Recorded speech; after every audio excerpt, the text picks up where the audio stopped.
ایک خاتون کو یونیورسٹی میں حجاب کرتے ہوئے یورپ کی خواتین دیکھتی ہیں، وہ آ کر حسرت کی نگاہ سے دیکھتی ہیں، یہ کتنا مقدس ہے، یہ کتنا باوقار ہے، یہ کتنا پاکیزہ ہے، اور میری حالت کیا ہے، ہماری حالت کیا ہے، اس کو آ کر محسوس کرتے ہیں۔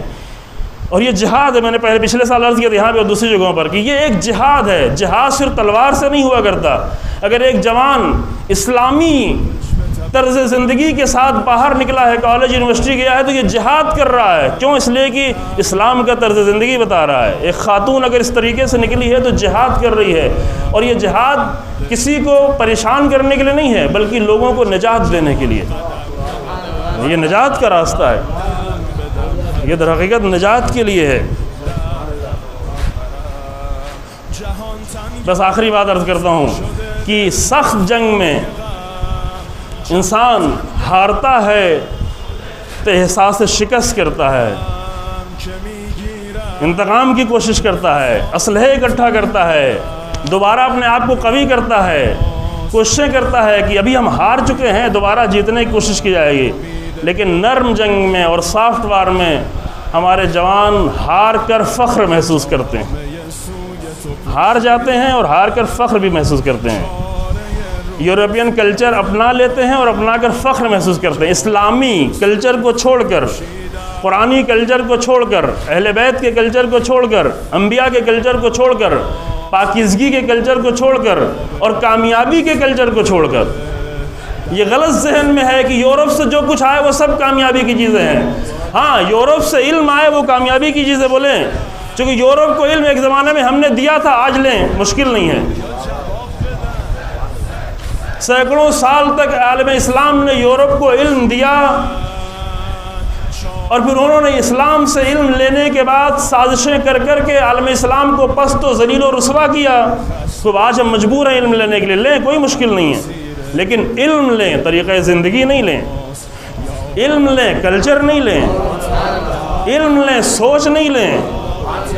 علامہ اقبال پوری دنیا کی سیر کر کے، جرمنی میں پڑھ کر، پورے یورپ میں رہ کر آ کر کہا کہ یورپ کو میں پورا دیکھ کر آ گیا ہوں، سرما ہے میری آنکھ کا خاک مدینہ و نجف۔ کیوں؟ اس لیے کہ وہاں پر وہ آنکھوں میں بھانے والی کوئی چیز نہیں ہے،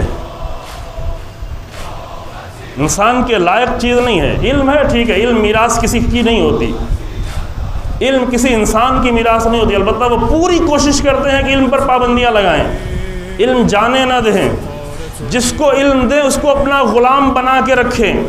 یہ پورا نظام بنایا ہوا ہے۔ علم اسی کو دیں گے جو میرا غلام بن کے رہے، چاہے جہاں رہے۔ یہ ان کی اپنی کوششیں ہیں۔ میں صرف نفرت، یہ میرا مقصد نہیں ہے، میں نہیں چاہتا کسی کے بارے میں نفرت کی باتیں کروں، میں صرف طرز زندگی کی باتیں کرنا چاہتا ہوں۔ یہ طرز زندگی تھا۔ اسلام نے دل کھول کر سارا علم دیا۔ اسپین پر جب اسلام کی حکومت تھی، اسلامی کتابیں دل کھول کر ترجمہ ہوئیں، تعلیم دی، پڑھایا۔ ابو علی سینا کی کتابیں سینکڑوں بار ترجمہ ہو کر چھپی مختلف زبانوں میں، علم یہاں سے پہنچا ہے۔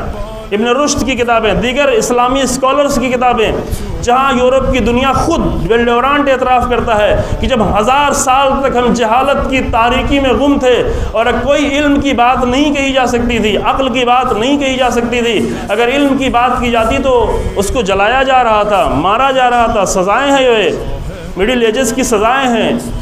صرف 8 سالوں میں کئی ہزار انسانوں کو، فگر صحیح میرے ذہن میں نہیں، 8000 سے زیادہ انسانوں کو 1480 سے لے کر 1488 کے درمیان میں صرف 8 سالوں میں 10,000 انسانوں کو مار دیا گیا، سزا دی گئی، جلا دیا گیا۔ صرف کس بات کیوں؟ علم کی باتیں کرتے تھے، عقل کی باتیں کرتے تھے۔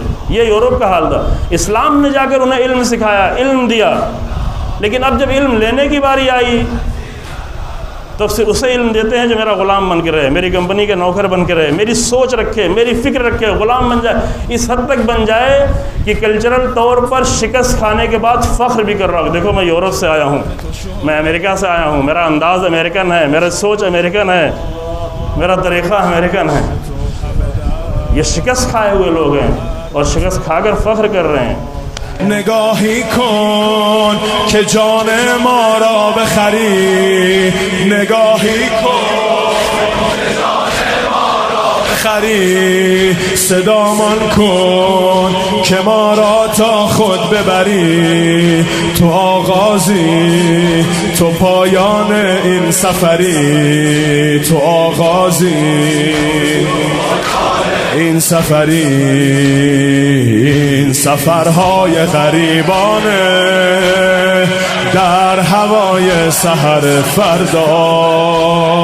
این سفرهای غریبانه در هوای سحر فرداست. شوق بین الحرمین آقا روشنی بخش نگاه ماست. یا قتیل